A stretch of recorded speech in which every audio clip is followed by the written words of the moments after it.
Have you ever had one of those brilliant ideas, but then you get hit with that feeling of being totally lost in the fog of how to actually make it a real thing? Well, today we're talking about the lean startup. Think of it as a map for navigating that exact kind of uncertainty, and it's changing how we build, well, pretty much everything. Okay, so what if I told you that a tiny startup tinkering in a garage and a huge government department are using the exact same methods to innovate? It's not a hypothetical, it's really happening. There's this powerful toolkit of ideas that's totally reshaping how we solve problems, and it's something you can use no matter what you do. Right, so this isn't just some one-off trick. We're talking about a whole new toolkit. It's really a family of related ideas that's broken out of the Silicon Valley bubble and is now changing how work gets done everywhere, for everyone. To really get a grip on this whole toolkit, we're going to zoom in and do a deep dive on its most famous member, the lean startup. Trust me, if you can get your head around this one core concept, the whole revolution just kind of clicks into place. So let's get into it. What is the lean startup really? At its heart, it's a direct answer to this huge and kind of terrifying question. When you're just starting out, you've got no customers, no real data, no proven product. How in the world do you build something successful without just flying completely blind? This quote from Eric Ries, the guy who kicked off this whole movement, just hits the nail on the head, doesn't it? It's that nagging anxiety that every creator, every entrepreneur has. That little voice asking, am I actually making progress here, or am I just wasting my time building something nobody's ever going to want? And that's exactly why the lean startup exists. You can almost think of it like the scientific method, but for building a business. It's all about one critical thing: running smart experiments to avoid the single biggest killer of new ventures, building a beautiful, perfect product that absolutely nobody uses. You know the traditional way, right? You'd write this massive 50-page business plan, and then your whole job was just to execute that plan perfectly.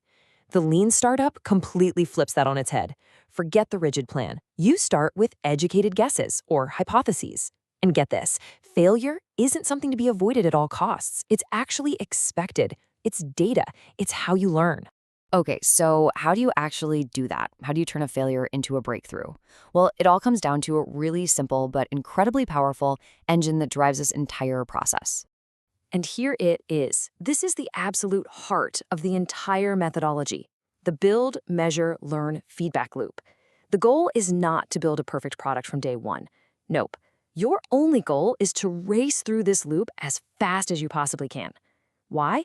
Because every single trip around this circle makes you smarter. So let's break down how it works. First, you build the simplest possible version of your idea that actually works. Then you measure how real customers, actual people, react to it. And finally, you take that data to learn and you make a critical choice. Do you keep going? That's called persevering. Or do you make a strategic change in direction? That's a pivot. Now we need to clear up a huge misconception about the MVP, or minimum viable product. A lot of people think it's just a buggy, half-baked product. It's not. It's a strategy. Minimum means just enough features to test your idea, but viable is key. It has to be good enough to get real, honest feedback. The goal of an MVP isn't to make money, it's to learn. And this is where that idea of a pivot comes in. When the data you collect proves your big idea was wrong, you don't just quit. You make a deliberate, strategic change based on what you just learned. A pivot isn't an admission of failure. It's the moment that learning puts you on a much smarter path to success. Now, as revolutionary as all this feels, the lean startup didn't just appear out of thin air. What's really cool is that it's part of a much bigger family of ideas. You could say it's standing on the shoulders of some very powerful giants. And believe it or not, the story starts on a factory floor.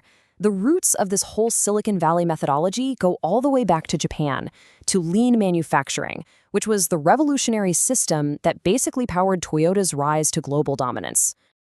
The core idea of lean manufacturing is beautifully simple. You relentlessly hunt down and get rid of waste.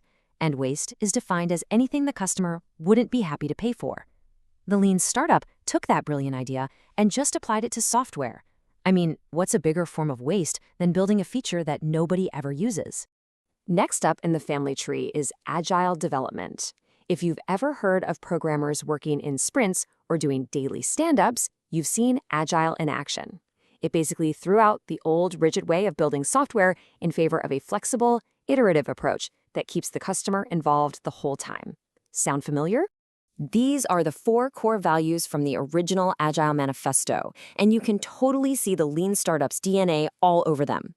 Just look at that last one, responding to change over following a plan. That's the pivot, right there in plain English. It's all about being nimble, not rigid. And the final piece of the puzzle is design thinking. Here's a great way to think about it. If lean, agile are about how you build something efficiently, design thinking is all about figuring out what you should be building in the first place. It all starts with deep empathy for your users to make absolutely sure you're solving a real problem for them. Okay, so we've got this incredible family of powerful ideas. But, and this is important, you can't just apply them like you're following a recipe from a cookbook. It's much more about adopting a whole new mindset. And let's be really clear here. The research shows that simply saying we're doing lean is no guarantee you're going to succeed. This is a framework, an incredibly useful one, but it's not a magic wand. And whether it actually works often comes down to a few critical factors. So what separates the success stories from the failures? Well, studies point to 3 big things. First, having some prior knowledge of your market really helps you understand the feedback you're getting. Second, the makeup of your team matters. You need the right skills to be able to iterate quickly.